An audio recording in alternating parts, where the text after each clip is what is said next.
الرسل فضلنا بعضهم على بعض. These are the messengers of Allah. فضلنا بعضهم على بعض. We have raised some of them over the others. منهم من كلم الله. From among them there was one with whom Allah subhanahu wa ta'ala talked and spoke directly. That is Hazrat Musa alayhi salatu wassalam, with whom Allah subhanahu wa ta'ala spoke many a times on the Mount of Tur. Minhum man kallam Allah wa rafa'a ba'dahum darajat. And he raised some of them in degrees, in different various forms. Wa atayna Isa ibn Maryam al-bayyinat. And we gave Isa, Jesus, son of Mary, Maryam alayhi salam, al-bayyinat, very clear signs, very big miracles. وَأَيَّدْنَاهُ بِرُوحِ الْقُدُسِ. And we helped him, supported him with the Holy Spirit, Hazrat Jibreel alayhi salatu wassalam. وَلَوْ شَاءَ اللَّهُ مَقْتَتَلَ الَّذِينَ مِنْ بَعْدِهِ. And had Allah decreed, desired or willed, then those people who were after them would not have quarreled with each other. Followers of the prophets, different prophets, quarreling with each other. The biggest enmity today is between the Muslims and the Jews. Although if you take into consideration all the aspects, they should be the closest communities on the surface of the world. We believe in Torah, we believe in Moses, we believe in Jesus. These three religions should be very close to each other. But the most bitter, and then these Jews, the practicing Jews, they are the closest in culture to the Muslims. The same beards, the same covering of the heads, although now it has reduced in size. But you know, there is the remnant. The same law, the same things. Swine, haram, forbidden. They don't eat it. The kosher meat. It must be halal. It must be zabiyah. All these things, you know, closest. The law of Moses, law of Muhammad sallallahu alayhi wa sallam. The closest to each other throughout the world. But the enmity, the most bitter enmity. In the same way, Jesus, he was a Jew himself. He was born of Mary. Who was she? She was from Bani Israel. The same progeny. The most bitter enmity has been throughout these 2,000 years, nearly 2,000 years, between the Christians and the Jews. You read the history. How much persecuted the Jews have been at the hands of the Christians.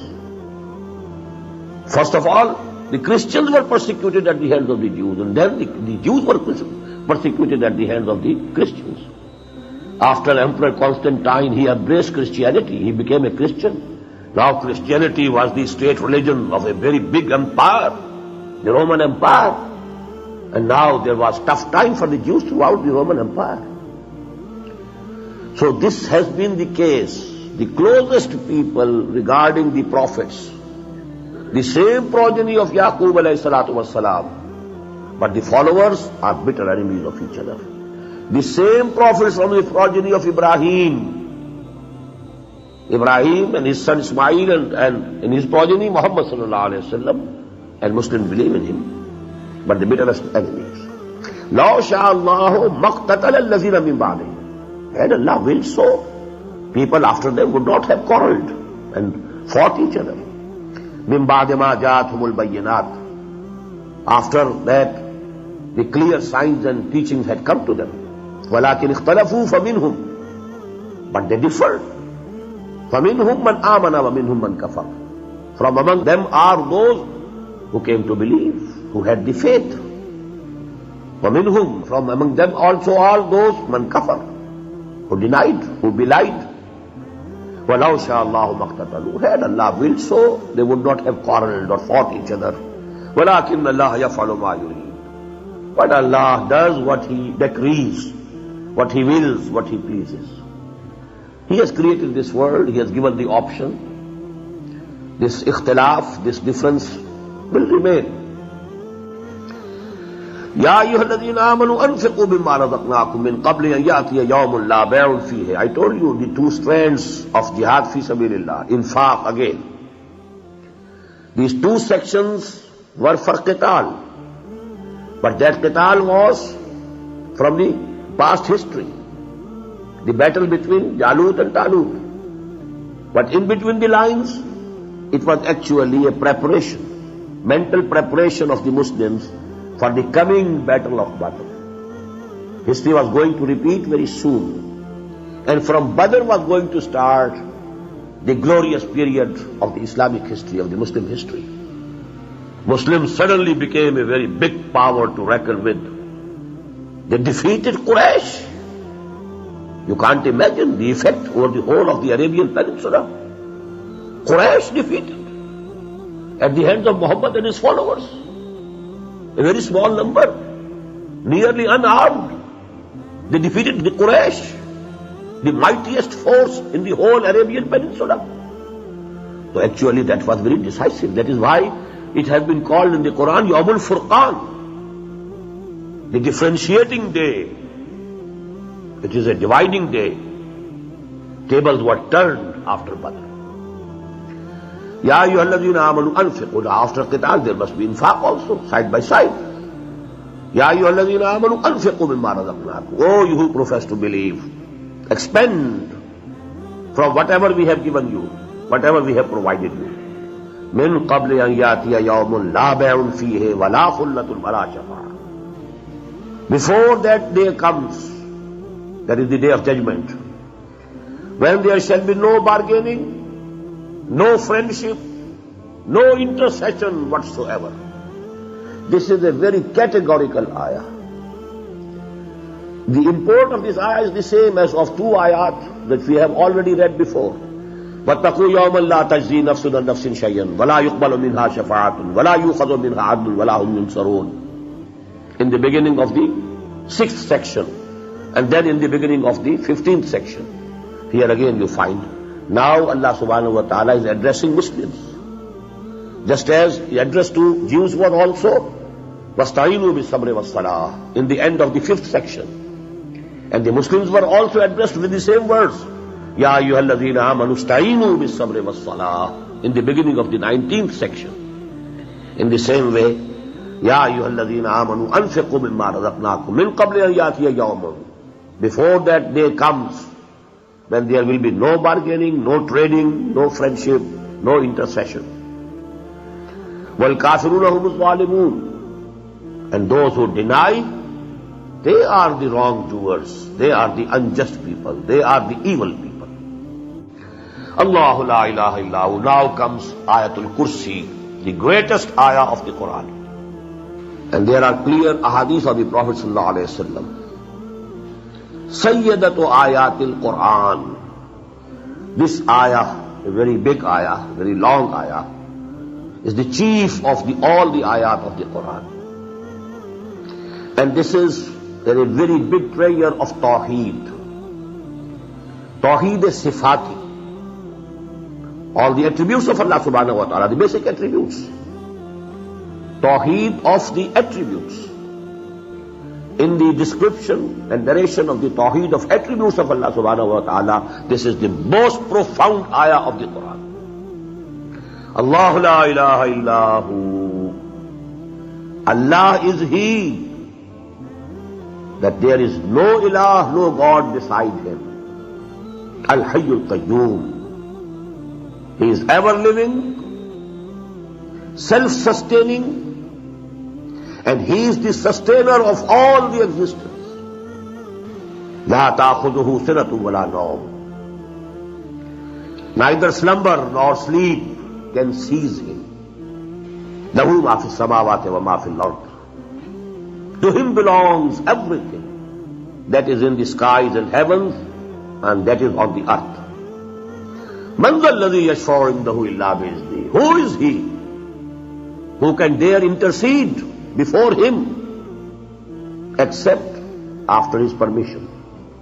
يَعْلَمُ مَا بَيْنَ أَيْدِيهِمْ وَمَا خَلْفَهُمْ. He knows what is before them all, and what is after them, and what is behind them. وَلَا يُحِيطُونَ بِشَيْءٍ مِّنْ عِلْمِهِ. And they cannot encompass anything from his knowledge إِلَّا بِمَا شَاءَ, except what he himself pleases to give. Nobody, no creature, no Payghambar, no messenger, no prophet, no angel, none can have any knowledge except the knowledge that has been given to him by Allah subhanahu wa ta'ala himself. We have read that ayah, Subhanaka la ilma lana illa ma 'allamtana. All the angels had said,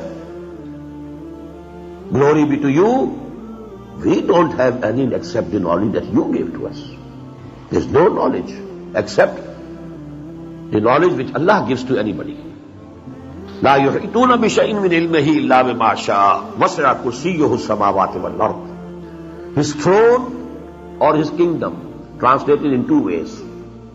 His throne or his kingdom extends over all the skies and heavens and over whole of the earth. وَلَا يَؤُودُهُ حِفْظُهُمَا. And he is never fatigued by guarding both of them, the skies and the earth. وَهُوَ الْعَلِيُّ الْعَظِيمُ. And he is the high, Al-Ali. And he is the mighty, Al-Azim.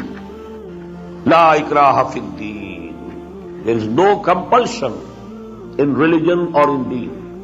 What does it mean? No person will be compelled to embrace Islam. No person has ever been compelled to accept Islam.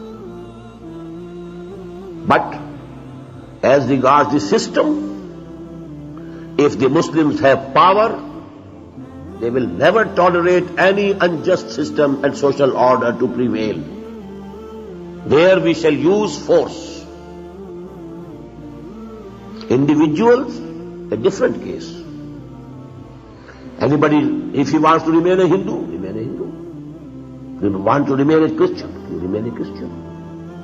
But the system will be changed.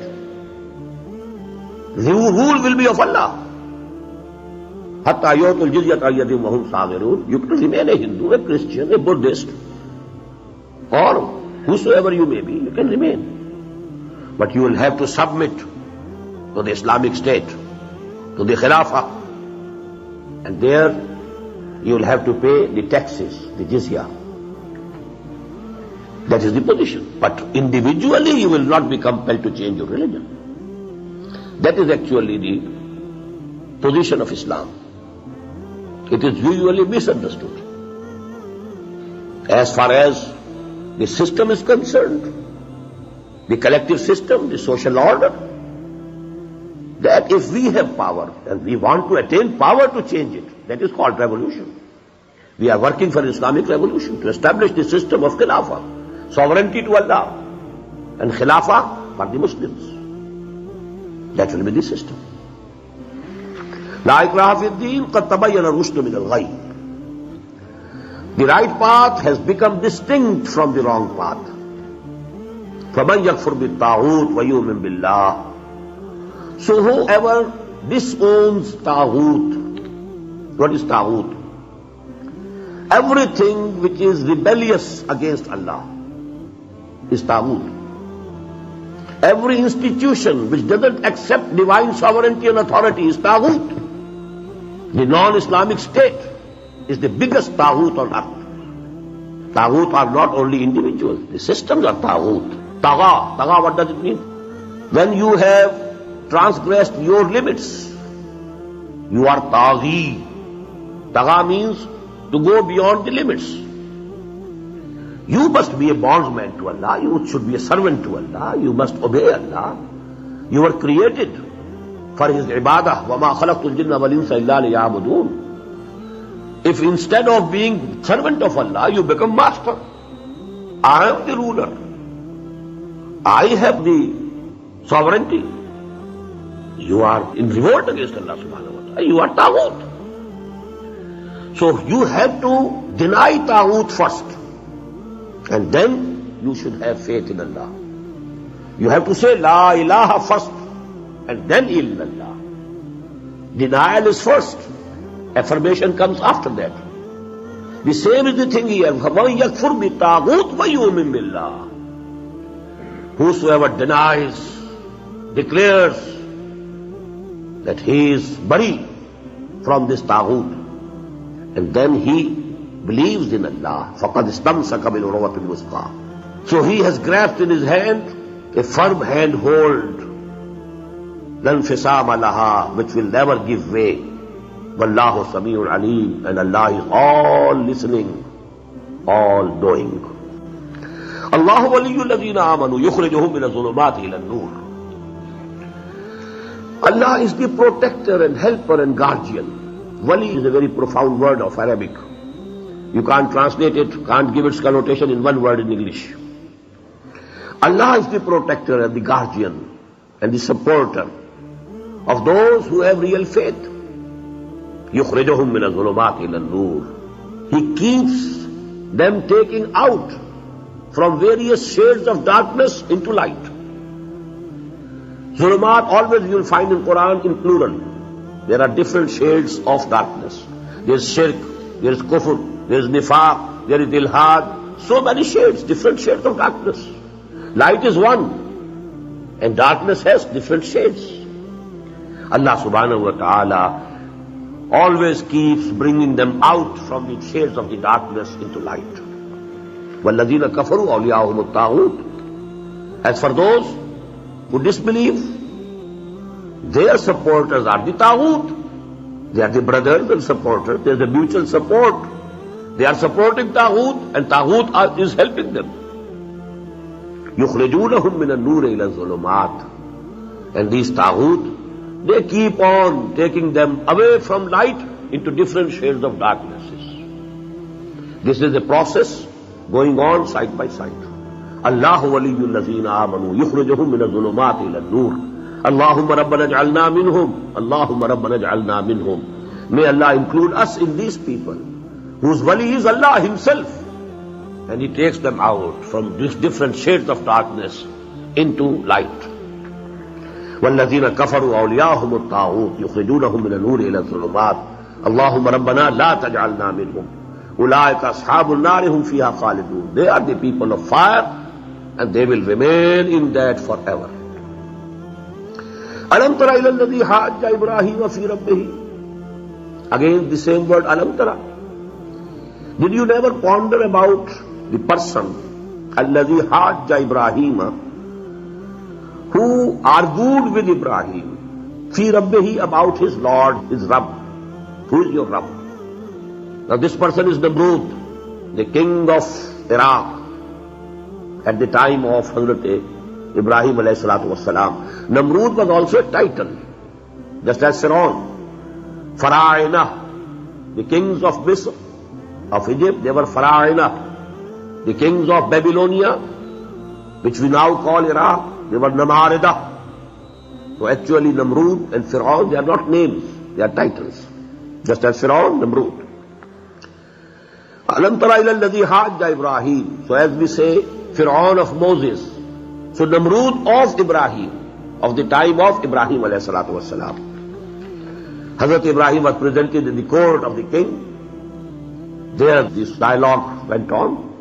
An atahu Allahul mulk. He was arguing about God, about Allah subhanahu wa ta'ala, Rabb of Ibrahim, only because Allah subhanahu wa ta'ala had gave him the kingship. He became arrogant. He himself claimed to be God. I am the authority. Just as the Fir'aun of Egypt had said, Ana rabbukumul ala, alaysa li mulku Misr. It's not for me the kingdom of Egypt. وَهَذِهِ الْأَنْهَارُ تَجْرِي مِنْ تَحْتِي. All this irrigation system is under my control. I will allow water to only those whom I please. It is all in my head, under me. In the same way, he was the master of his country. إِذْ قَالَ إِبْرَاهِيمُ رَبِّيَ الَّذِي يُحْيِي وَيُمِيتُ. When Ibrahim said, alayhi salatu wassalam, my Lord is he who gives life and puts death. قَالَ أَنَا أُحْيِي وَأُمِيتُ. He said, I have these powers also. And the tradition goes that he fetched and called two people who had been condemned. They were in the prison. That sentence had been passed on them. Called them in the court The one he set free, I have given him life. The other he ordered to be slain, killed. And now he was here. I have the authority. Now Hazrat Ibrahim said, قَالَ إِبْرَاهِيمُ فَإِنَّ اللَّهَ يَأْتِي بِالشَّمْسِ مِنَ الْمَشْرِقِ. My God, my Allah, I believe in that God, in that Allah, who makes the sun rise from the east. فَاتِ بِهَا مِنَ الْمَغْرِبِ. If you claim to be God, if you claim to have authority, now just you order the sun to rise from the west. فَبُهِتَ الَّذِي كَفَرَ. At this, that kafir remained confounded. He couldn't say anything. وَاللَّهُ لَا يَهْدِي الْقَوْمَ الظَّالِمِينَ. And Allah doesn't give guidance to such evildoers, such unjust people. أَوْ كَالَّذِي مَرَّ عَلَىٰ قَرْيَةٍ. This is another incident, and most probably it concerns also the history of the Jews, the Bani Israel. When Nebuchadnezzar destroyed Jerusalem in the late 7th century before Jesus, BC, before Christ, he killed about 600,000 Jews, and the rest of 600,000, he took them to Babylonia in captivity. They remained there, some for 100 years, some for 150 years. That's the worst period of Jewish history, era of days of captivity in Babylonia. Jerusalem was ruined, absolutely ruined. Not a single soul living, not a single wall, not two bricks together. Such was the ruination of a city. Just imagine how big a city it was. It was founded by Solomon, Hazrat Sulaiman alayhi salatu wasalam, at the height of the glory and splendor of Bani Israel. That was the town. And Hazrat Sulaiman had the help of the jinns also in construction. He constructed the Solomon's temple. And then this was razed to the ground. Not two bricks were intact. Not a single soul was there. And then there bypassed the Prophet Uzair alayhi salatu wasalam. He wondered at that scene. How can this city again be revived? How can Allah revive this city? So Allah subhanahu wa ta'ala put him to death, kept him there for 100 years in that death condition, then revived him. And then this is the matter. Then Hazrat Uzair alayhi salatu wasalam, he went to Babylonia, and then he started his call, repent, make tawbah towards Allah. And due to his call and his mission, there was the spiritual revival of Bani Israel. And then they again were given another period of glory during their history. And that is called the Maccabi power, the Maccabi Sultanate. That was the second rise that they had during their history. Anyhow, about this incident now, Hazrat Uzair alayhi salatu wasalam, I feel it personally that this, although the name has not been given here, only one city and a person, this seems to me, I'm pretty sure that this is the case of Hazrat Uzair alayhi salatu wasalam. أَوْ كَالَّذِي مَرَّ عَلَىٰ قَرْيَةٍ. Or have you ever considered the case of that person who passed by a town, وَهِيَ خَاوِيَةٌ عَلَىٰ عُرُوشِهَا, and that town had fallen down upon its roofs, all was demolished. قَالَ أَنَّا يُحْيِي هَٰذِهِ اللَّهُ بَعْدَ مَوْتِهَا. He said, how shall Allah give this town again life after it has been dead, so badly dead, so deeply ruined? فَأَمَاتَهُ اللَّهُ مِئَةَ عَامٍ. So Allah put him to death for 100 years. ثُمَّ بَعَثَهُ. Then Allah again brought him to life, raised him alive. قَالَ كَمْ لَبِثْتَ. Allah asked him, how long have you been here? Do you have any idea? Oh Uzair, supposedly if he was Uzair alayhi salatu wassalam, oh Uzair, do you have any idea how long have you been here? قَالَ لَبِثْتُ يَوْمًا أَوْ بَعْضَ يَوْمٍ. He said, I have been here for one day, or maybe a part of a day. Just I had a nap. Maybe a full day has passed and maybe a part of it. قَالَ بَلْ لَبِثْتَ مِئَةَ عَامٍ. Allah said, no. You have been here in this condition for 100 years. فَانْظُرْ إِلَىٰ طَعَامِكَ. Now see to your food that you had with you. وَشَرَابِكَ. And the drink that you had. لَمْ يَتَسَنَّهْ. They have not spoiled. I have kept them as fresh as they were before 100 years. This is my authority. I can do it. This is in my power. I am all powerful. وَانْظُرْ إِلَىٰ حِمَارِكَ. And now on the other hand, you see, just look to your donkey. And that had died, and all flesh has gone, and there were only few bones scattered and nothing else. 100 years. So all those physical phenomena had happened to that donkey, but nothing had happened to the food.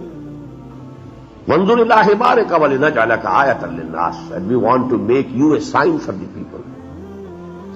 And it's very clear, when he had returned to the people, to Bani Israel, they must have been astonished. This person, he was dead long before. We had no news of him. Wherefrom he has come now? He must have told this story. So it would have been, I think, very big sign Allah can revive us also. If he could do this to an individual, he could do this, you can do this to a community, to a nation. وَلِنَجْعَلَكَ آيَةً لِلنَّاسِ وَانْظُرْ إِلَى الطَّعَامِ وَانْظُرْ إِلَى الْعِظَامِ. And now see, look to the bones of your donkey. كَيْفَ نُنْشِزُهَا. How we raise them up. Join them together, raise them up as a skeleton. ثُمَّ نَكْسُوهَا لَحْمًا. And then we clothe them with flesh, with muscles.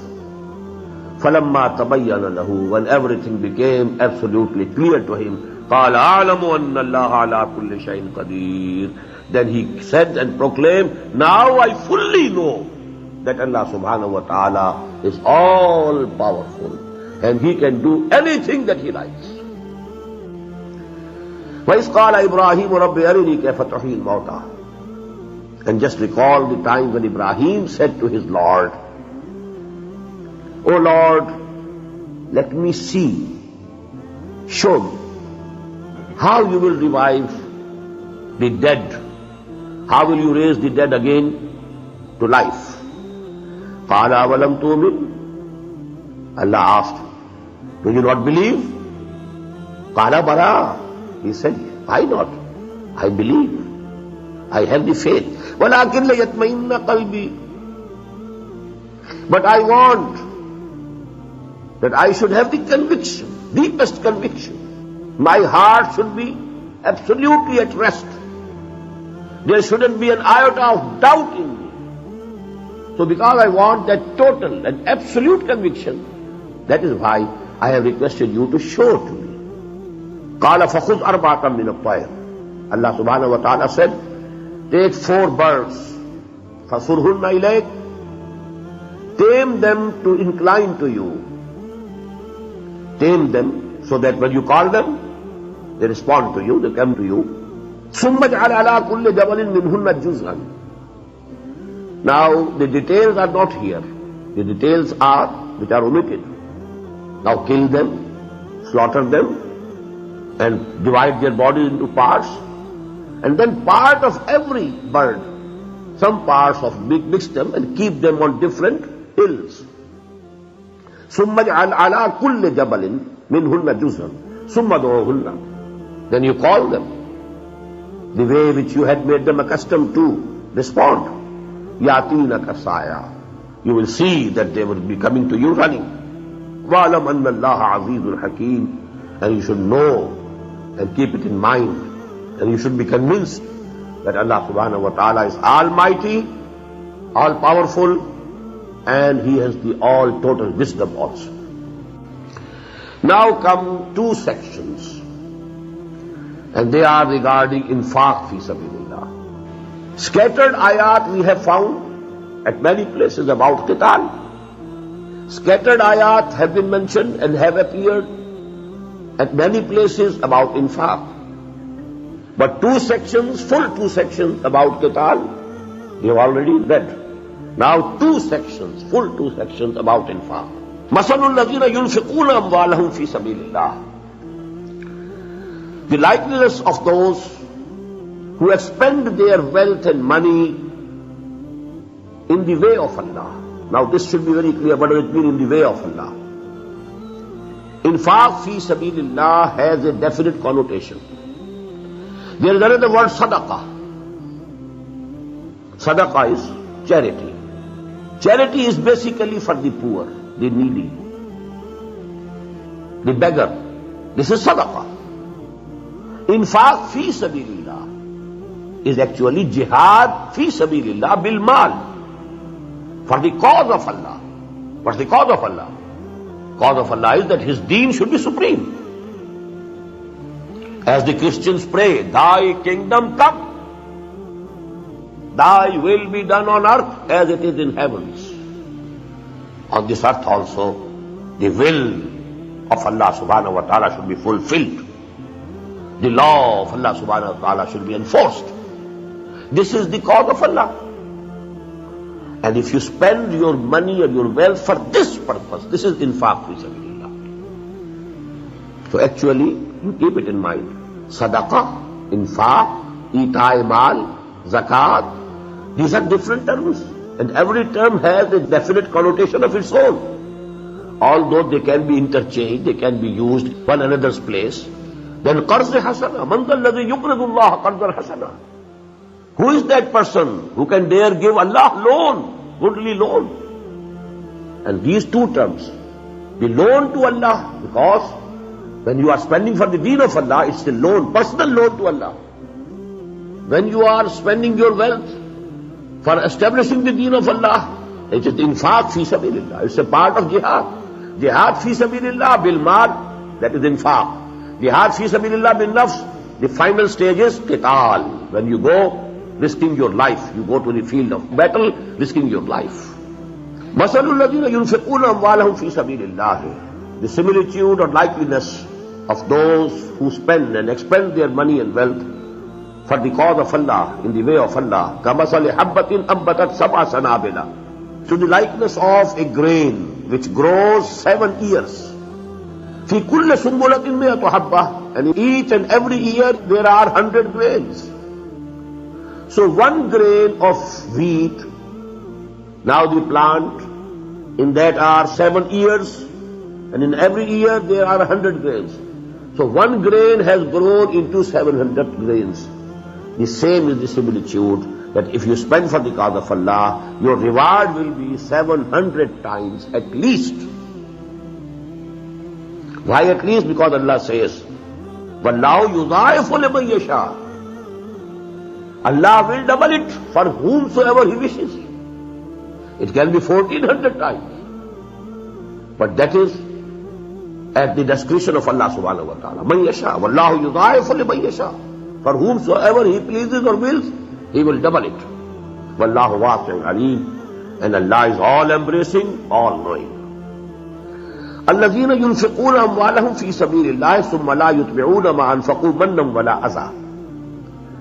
Those who spend their wealth and money fi sabilillah, in the way of Allah, summa la yutbi'una ma anfaqu, then that they don't follow what they have expended with reproach and injury. And the other meaning may be by reminding of charity and generosity. Anyhow, this infaq fi sabilillah, some person will be benefiting, and it will come in the end, inshallah, who they should be. Let me explain here, so that it becomes clear through all this discussion. When there is a struggle, a revolutionary movement to establish the deen of Allah, to make it supreme, there must be certain people who become whole-time workers. Otherwise it won't work. Part-time workers cannot bring about a revolution. Part-time work can be a social service. Part-time work can be this type of thing, some education, some training, some social service. For revolutionary purpose, you must have people who are whole time, wholehearted, devoted fully. Otherwise there can be no revolutionary struggle. Now these people, who will support them? They must be fed. They must be looked after. Who will support them? That is why in the end of these two sections you will find who have the right of this infaq fi sabilillah, who are the best, to whom this infaq should be given. Those who have devoted all of their life, all of their time, all of their energies to the cause of Allah. Now they have no spare time, no spare energy to spend, to earn their own livelihood. They must be supported through this infaq fi sabilillah. And now if you have given something to such a person, and now you are mentioning it to him, this is injury. This is actually azar. You have given something to them, and then you are mentioning it, and you are impressing them more and more by your generosity. So that is very pinching for them, very hurting for them. That is the thing that is discussed here. الَّذِينَ يُنْفِقُونَ أَمْوَالَهُمْ فِي سَبِيلِ اللَّهِ ثُمَّ لَا يُتْبِعُونَ مَا أَنْفَقُوا مَنًّا وَلَا أَذًى. Man, that is to mention your charity and generosity. Wala azan, no injury to their feelings of self-respect and self-honor. Lahum ajruhum, for them is their reward inda rabbihim, with their Lord. Wala khawfun alayhim wala hum yahzanun, and there will be no fear on them, and nor will they grieve. Qawlun ma'rufun wa maghfiratun khayrun min sadaqatin yatba'uha adha. A kind word and forgiveness is much better than charity followed by injury. You give something to somebody and then you injure his feelings. You injure his sense of self-respect, self-honor. The better thing would have been, you should have said some kind word to him and then asked his pardon and forgiveness. A kind word and forgiveness are better than charity followed by injury. Wallahu ghaniyyun halim, and Allah subhanahu wa ta'ala is self-sufficient. He doesn't need your help. He can feed and support his supporters. It's only a test for you that he has given you surplus wealth, whether you spend it for the cause of Allah or not. It's only a testing for you. Allah is not poor. Allah can support his supporters. Allah can maintain his armies himself. But you know, he's testing you. Wallahu ghaniyyun halim. Allah is self-sufficient and he is forbearing. Ya ayyuhalladhina amanu la tubtilu sadaqatikum bil manni wal adha.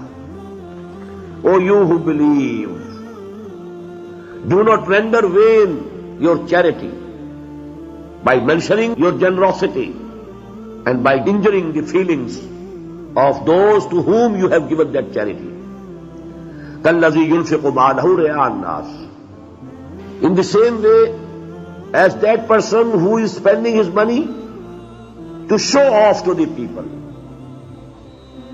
وَلَا يُؤْمِنُ بِاللَّهِ وَالْيَوْمِ الْآخِرِ. Whosoever is giving his money and spending his wealth to show off to the people so that they should praise him, he has no iman on Allah. وَلَا يُؤْمِنُ بِاللَّهِ وَالْيَوْمِ الْآخِرِ. He doesn't have any faith in Allah, nor does he believe in the last day. فَمَثَلُهُ كَمَثَلِ صَفْوَانٍ. So his similitude or likeness is to the likeness of a very smooth rock. عَلَيْهِ تُرَابٌ. On it was, some dust was there. Someone, he cultivated in that dust. He put some seeds in that dust. Now a crop was there. He was hoping to have the harvest. But suddenly, فَأَصَابَهُ وَابِلٌ. A very strong and heavy rain fell and left it bare. Now everything was washed off because the clay was very shallow. Beneath it was very smooth rock. And on that shallow clay you had cultivated and put the seed, and now the harvest was there. It has no roots. When a strong and heavy rain fell, everything was washed off. And now the rock was there bare. La yaqdiruna ala shay'in mimma kasabu. They have no control for which they labored. They labored so much, they cultivated, they spent, they put the seed there, but now everything is gone, and they can have no control over any of their labor that they spent there. Wallahu la yahdil qawmal kafirin. This is the simile of whom? Who is spending their money or wealth only to show off their generosity to the people. Not real iman or in the hereafter. They are not doing so sincerely for Allah and His pleasure. Wallahu la yahdil qawmal kafirin. And Allah subhanahu wa ta'ala doesn't guide such people who are belying and who are denying the real faith. وَمَثَلُ الَّذِينَ يُنْفِقُونَ أَمْوَالَهُمْ ابْتِغَاءَ مَرْضَاتِ اللَّهِ. The same principle of simultaneous contrast. They are opposed to such people which we have discussed before.